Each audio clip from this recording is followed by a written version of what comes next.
नमस्कार दोस्तों, डेट है आज की 28 अगस्त 2021 और स्वागत है आपका एडिटोरियल डिस्कशन में। आज तो देखो ज़्यादा अच्छे आर्टिकल्स हैं नहीं, एसेट मोनेटाइजेशन से संबंधित आर्टिकल हैं।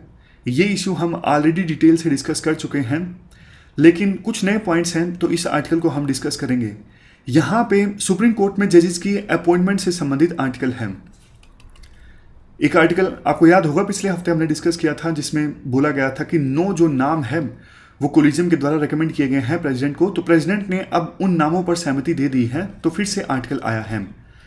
लेकिन एक आर्टिकल हम डिस्कस करेंगे डेली पायोनियर का, इन दोनों के अलावा तीसरा आर्टिकल वो होगा, मतलब डिस्कस सबसे पहले करेंगे, लेकिन आज का जो तीसरा आर्टिकल है वो है इंडियन मिलिट्री में वुमेन एम्पावरमेंट से संबंधित। ये आर्टिकल डेली पायोनियर का है। चलिए डिस्कशन स्टार्ट करते हैं।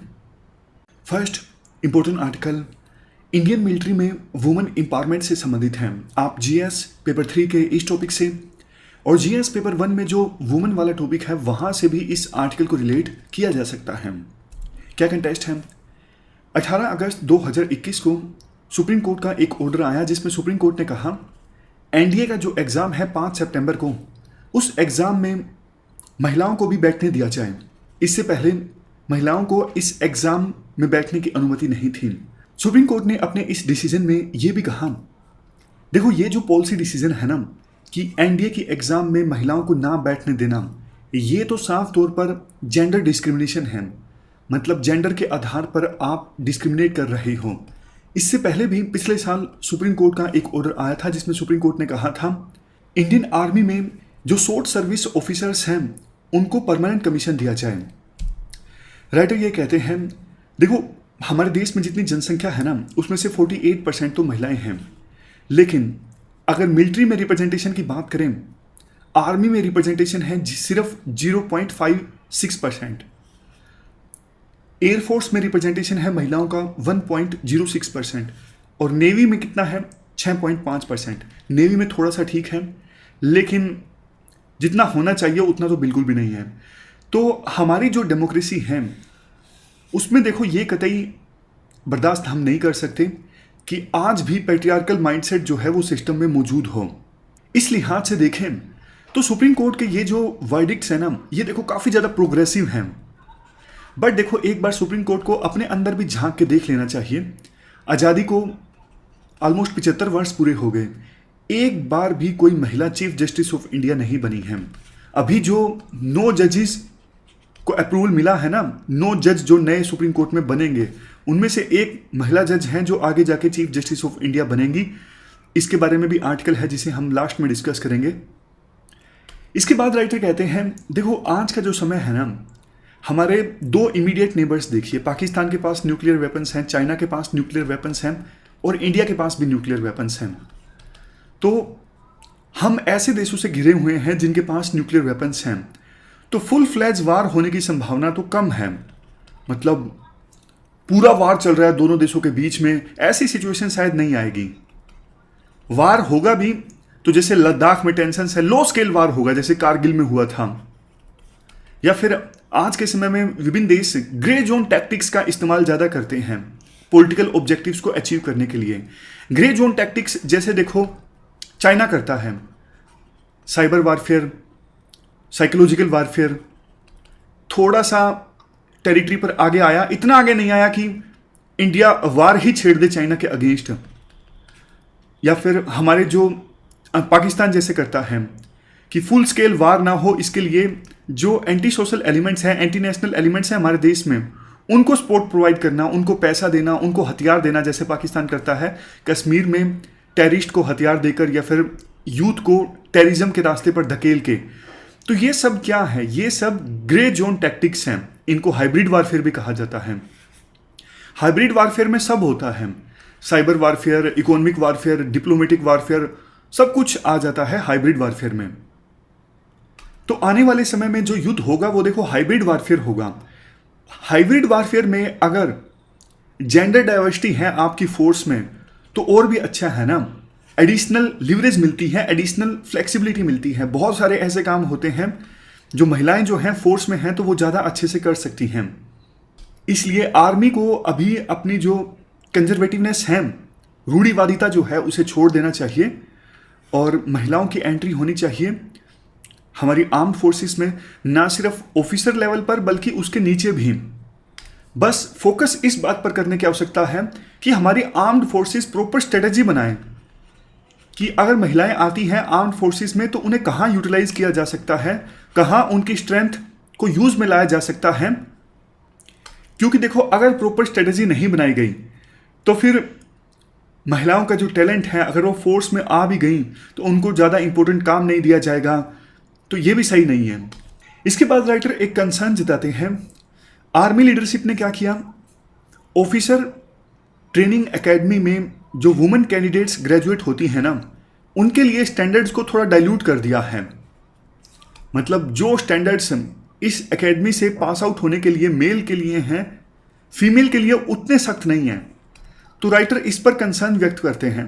राइटर कहते हैं जब देखो हम इक्वालिटी की बात करते हैं ना, तो फिर महिलाओं के लिए भी वही स्टैंडर्ड्स होने चाहिए इन कॉलेजेस से पास आउट होने के लिए जो मेल के लिए हैं। क्योंकि जब युद्ध होगा ना, तो एनिमी जो दुश्मन होगा वो ये सोच के कम गोलियां नहीं चलाएगा कि सामने महिलाएं हैं। जब टीम काम करेगी, किसी मिशन पर जाएगी, तो ऐसा नहीं ना कि कुछ जो हमारे जवान हैं या फिर महिलाएं जो हैं फोर्स में हैं, उनके कारण पूरा जो मिशन है वो कॉम्प्रोमाइज हो जाए। युद्ध में ऐसा कुछ देखा नहीं जाता है कि जेंडर कौन है। पहाड़ आपको चढ़ना है तो दोनों को चढ़ना पड़ेगा, महिलाओं को भी पुरुषों को भी। अगर भागना है तो तेज भागना है तो दोनों को सेम स्पीड से भागना पड़ेगा जितना मिशन के लिए आवश्यकता है। तो फीमेल कैंडिडेट्स के लिए स्टैंडर्ड्स को डाइल्यूट करना बिल्कुल भी जरूरी नहीं है, बल्कि महिलाएं जो हैं वो अपने मेहनत करके टैलेंट के हिसाब से उन स्टैंडर्ड्स को अचीव करेंगी। और देखो, सच बात तो ये है कि महिलाओं ने ऐसी कोई डिमांड की भी नहीं है कि उनके लिए जो स्टैंडर्ड्स हैं वो डाइल्यूट किए जाएं। उन्होंने इक्वलिटी मांगी है, उन्होंने कहा है कि हमें बैटलफील्ड में उतरने का मौका दिया जाए, तो वो इन स्टैंडर्ड्स को भी पूरा करेंगी, मेहनत करेंगी। इतिहास में न जाने देखो ऐसे कितने एग्जाम्पल्स हैं जब महिलाओं ने युद्ध के मैदान में बहादुरी, रिजोल्व, लीडरशिप, ये सब क्वालिटीज़ दिखाई हों। कुछ एक का एग्जाम्पल दिया जाता है, रानी अबाका चोटा ऑफ उलाल, इन्होंने पुर्तगालियों को हराया 3 मेजर बैटल्स में। रानी लक्ष्मीबाई झांसी की, रानी रुद्रमा देवी वारंगल की, रानी चेन्नम्मा ऑफ किटूर, और इसके अलावा भी बहुत सारी महिलाओं ने आज़ाद हिंद फौज में रानी ऑफ झांसी रेजिमेंट में काम किया। लास्ट में राइटर कंक्लूजन में यही कहते हैं, देखो ये जो भी ट्रेनिंग एकेडमीज़ है ना, NDA, IMA, officer training academy, इनमें देखो पास आउट होने के लिए जिन फिजिकल स्टैंडर्ड्स की आवश्यकता है और जिन परफॉर्मेंस स्टैंडर्ड्स की आवश्यकता है वो दोनों के लिए इक्वल होने चाहिए, महिलाओं के लिए भी और पुरुषों के लिए भी। इक्वलिटी की जब बात आती है तो किसी भी प्रकार से स्टैंडर्ड को डाइल्यूट नहीं करना चाहिए। तो ये हमने पूरा आर्टिकल डिस्कस किया इंडियन मिलिट्री में वुमेन एम्पावरमेंट से संबंधित। चलते हैं आगे। इसके बाद नेक्स्ट आर्टिकल एसेट मोनेटाइजेशन से संबंधित है। आप जीएस पेपर 3 के इस टॉपिक से आर्टिकल को रिलेट कर सकते हो।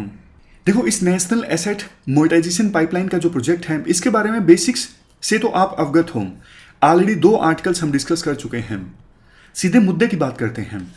देखो, राइटर ये कहते हैं वो प्रोजेक्ट्स, मान लीजिए कोई सरकार का गेस्ट हाउस है, टूटा फूटा पड़ा है, ठीक हालत में नहीं है, लेकिन प्राइम लोकेशन पे है बिल्कुल।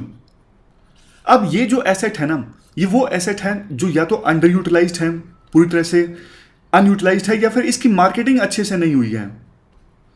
तो प्राइवेट कंपनी के पास में इंसेंटिव रहेगा कि वो सरकार से इस साइट के राइट्स ले ले और थोड़ा सा इसमें इन्वेस्टमेंट करे, इस गेस्ट हाउस को ठीक ठाक करे, मतलब रंग रोगन करवा के, ब्रांडिंग अच्छे से करवा के, फिर होटल के तौर पे प्रेजेंट करे और लोग यहाँ पे आके रुके। चूंकि ये प्राइम लोकेशन पे है तो प्राइवेट कंपनी इससे बहुत पैसा कमाएगी। समझ गए? अब देखो, दूसरा केस ये है, सरकार कोई प्रोजेक्ट चला रही है, फॉर एग्जांपल पावर प्रोजेक्ट है। अब वो जो पावर प्रोजेक्ट है ना, वो ऑलरेडी पूरी तरह से यूटिलाइज्ड है, उसमें एफिशिएंसी भी ऑलमोस्ट फुल है। तो प्राइवेट कंपनी को राइट्स दिए जाएंगे, तो फिर वो इस प्रोजेक्ट के साथ क्या करेगी? एफिशिएंसी तो और इंप्रूव कर नहीं सकती वो। तो फिर तो सरकार को, इस प्रोजेक्ट को सरकार जब देगी किसी प्राइवेट हाथों में, तो फिर तो सरकार को कम रेवेन्यू मिलेगा ना। क्यों? क्योंकि प्राइवेट कंपनी को जो प्रोजेक्ट दिया जाएगा तो वो अपना प्रॉफिट भी कमाएगी। एफिशिएंसी तो उतनी ही है ना, मतलब प्राइवेट हाथों में गया तो एफिशिएंसी इंप्रूव नहीं हुई। जितना एफिशिएंट पहले सरकार के हाथों में था उतना ही एफिशिएंट प्राइवेट हाथों में है, तो मतलब रेवेन्यू भी उतना ही होगा जनरेट। जितना सरकार के हाथों में रेवेन्यू जनरेट हो रहा था उतना ही प्राइवेट हाथों में होगा। लेकिन अब प्राइवेट जो कंपनी है वो अपना प्रॉफिट भी कमाएगी। इसका मतलब सरकार का रेवेन्यू कम हो गया अगर उन प्रोजेक्ट्स को प्राइवेट हाथों में दिया जाता है जो ऑलरेडी वेल यूटिलाइज्ड हैं, जहां पे एफिशिएंसी और ज्यादा इंप्रूव नहीं हो सकती। अब आपके मन में एक क्वेश्चन ये जरूर आया होगा, हो सकता है कि थोड़ी इन्वेस्टमेंट करके जो प्राइवेट कंपनी है वो प्रोजेक्ट की ऑपरेटिंग कॉस्ट कम कर दें। हाँ, हो सकता है ये, लेकिन इसके जवाब में राइटर ये कहते हैं, देखो प्राइवेट कंपनी को ना मार्केट से लोन मिलना मुश्किल होता है, लोन महंगा भी मिलता है प्राइवेट कंपनी को मार्केट से, जबकि सरकार ही थोड़ी इन्वेस्टमेंट करके प्रोजेक्ट में ऑपरेटिंग कॉस्ट को कम कर देना, ऑपरेशंस की कॉस्ट को कम कर दे, वो ज़्यादा सही है। क्योंकि सरकार को अगर इन्वेस्टमेंट करनी हो तो सरकार लोन लेगी तो सरकार को सस्ता लोन मिलेगा। सरकार से ज़्यादा किसी की ऑथेंटिसिटी है नहीं ना, सरकार को तो लोन बहुत सस्ता मिल जाता है। और बात रही प्राइवेट कंपनी की, अब कायदे से देखो, जब प्राइवेट कंपनी किसी ऐसे प्रोजेक्ट में इन्वेस्ट करती है ना जो अभी या तो अनयूटिलाइज्ड है या फिर अंडर यूटिलाइज्ड है, तो फायदा होता है। तो प्राइवेट कंपनी को भी फायदा होता है, जनता को भी फायदा होता है, सरकार को भी फायदा होता है, इकोनॉमी को भी फायदा होता है, इकोनॉमी की भी एफिशिएंसी इंप्रूव होती है। लेकिन प्राइवेट कंपनी ना रिस्क कम लेती हैं, वो ऐसे प्रोजेक्ट्स में इन्वेस्ट करने के लिए ज्यादा इच्छुक होंगी जहां पे ऑलरेडी प्रोजेक्ट जो है वो अच्छा चल रहा है, वेल यूटिलाइज्ड प्रोजेक्ट है, एफिशिएंसी अच्छी है, अच्छा खासा कैश फ्लो हो रहा है। ऐसे प्रोजेक्ट में प्राइवेट कंपनीज इन्वेस्ट ज्यादा करना चाहेंगी। समझ गए? इश्यूज और भी हैं। एक देखो, लॉन्ग टर्म कॉन्ट्रैक्ट अगर प्राइवेट कंपनी के साथ साइन होगा, मान लीजिए रोड है, रोड के लिए 30 सालों के लिए कॉन्ट्रैक्ट साइन हो गया प्राइवेट कंपनी के साथ में कि 30 साल ये जो रोड है ये आप ही को ऑपरेट करना है, आप टोल लगाओ, कहां पे लगाओ, कितना लो, सब कुछ आप डिसाइड करोगे। थोड़ी कंडीशंस लगाई जा सकती हैं। देखो रोड है, 30 साल बहुत लंबा समय होता है। अब आगे जाके रोड के नजदीक कोई सिटी बस गई, एकदम से डेवलपमेंट आ गई तो रोड पे आवाजाही ज्यादा होगी। ऐसा भी हो सकता है कि अर्बनाइजेशन ज्यादा हो गया दूर, और यहाँ जो आसपास के लोग रहते थे वो ज्यादातर शहरों में रहते हैं, और यहाँ पे पहले जो सिटीज थी वो अब ठप पड़ गई तो आवाजाही कम हो जाएंगी। समझ गए? मतलब लोकल फैक्टर्स पे बहुत डिपेंड करता है। आगे जाके देश की इकोनॉमी ग्रोथ रेट कितनी रहेगी, पेट्रोल के दाम कितने रहेंगे, ऑटोमोबाइल सेक्टर किस ग्रोथ से आगे बढ़ेगा, ये सब फैक्टर्स पे भी डिपेंड करता है कि ये जो रोड है आगे जाके प्रॉफिटेबल रहेगा या नहीं रहेगा। और देखो मान लीजिए उतना प्रॉफिटेबल नहीं है तो राइटर क्या करेगा, घाटे में, जो राइटर कह रहा हूं सॉरी, प्राइवेट कंपनी जिसने ठेका लिया है वो क्या करेगा, घाटे में जाने की कोशिश नहीं करेगा, वो टोल बढ़ा देगा। टोल पहले अगर 50 का था तो 200 का कर देगा, उसको तो प्रॉफिट कमाना है ना। तो फिर अगर वो टोल बढ़ा देगा तो सबको नुकसान होगा फिर। तो इसलिए ये जो एग्रीमेंट्स है ना प्राइवेट कंपनीज के साथ में, ये अलग अलग सेक्टर में आप पूरे प्रोज एंड कॉन्स देख के डिटेल से आप कॉन्ट्रैक्ट साइन करो, ताकि आगे जाके किसी प्रकार की कोई दिक्कत ना आए। ये पॉइंट हमने पहले भी डिस्कस किया था। एक इंडिपेंडेंट अथॉरिटी का निर्माण किया जा सकता है जो इस प्रकार के एग्रीमेंट्स में सहयोग करे, और एक दूसरी इंडिपेंडेंट अथॉरिटी का निर्माण किया जा सकता है जो पूरे इस national asset monetization pipeline project को मॉनिटर करे। बाकी तो देखो राइटर के द्वारा लास्ट में यही बोला जाता है, ये जो प्रोजेक्ट है ना, ये प्रोजेक्ट तो अच्छा है लेकिन एग्जीक्यूशन अच्छा होना चाहिए, सोच समझ के होना चाहिए। हर एक सेक्टर की निटी-ग्रिटीज में जाना जरूरी है इस प्रोजेक्ट को सफल बनाने के लिए। इसके बाद नेक्स्ट आर्टिकल सुप्रीम कोर्ट में जजेस की अपॉइंटमेंट से संबंधित है। आप जीएस पेपर 2 के इस टॉपिक से आर्टिकल को रिलेट कर सकते हो। देखो कोलिजियम ने 9 जजों के नाम रेकमेंड किए थे और राष्ट्रपति ने उन पे मोहर लगा दी है बहुत जल्दी। अदरवाइज देखो आमतौर पे ऐसा होता नहीं है, सरकार यानी प्रेसिडेंट बहुत समय तक कई बार फाइल रोक के रखते हैं, इसलिए देरी हो जाती है जजेस की अपॉइंटमेंट में। लेकिन इस बार कोऑपरेशन काफी अच्छा देखने को मिला जुडिशरी और एग्जीक्यूटिव के बीच में। इससे पहले देखो 2 साल पहले अपॉइंटमेंट्स हुई थी, उसके बाद कई सारी वैकेंसीज खाली हो गई थी। एक साथ 9 जज जो है अब सुप्रीम कोर्ट में अपॉइंट हो चुके हैं। सुप्रीम कोर्ट की जो स्ट्रेंथ है वो अब 33 हो जाएगी, और सैंक्शन स्ट्रेंथ कितनी है 34, यानी एक वैकेंसी अभी सिर्फ खाली रहेगी।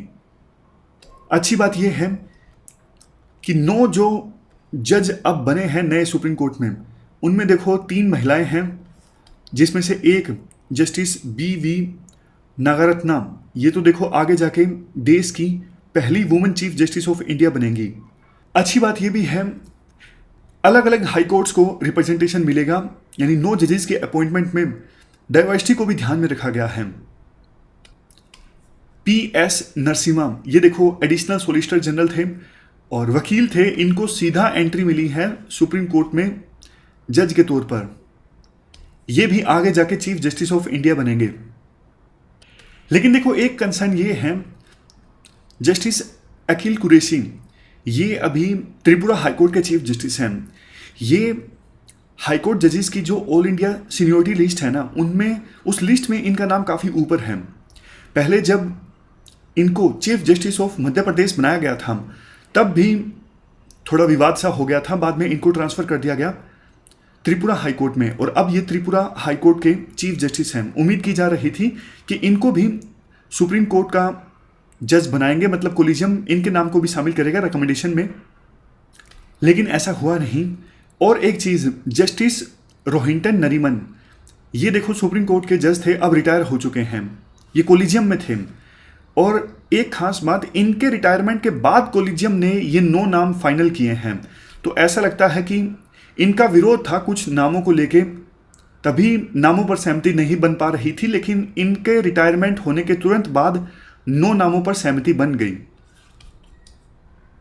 लास्ट में कंक्लूजन में ये कहा जाता है, देखो कोलिजियम सिस्टम जो है वो इंडियन पॉलिटी का एक यूनिक फीचर है।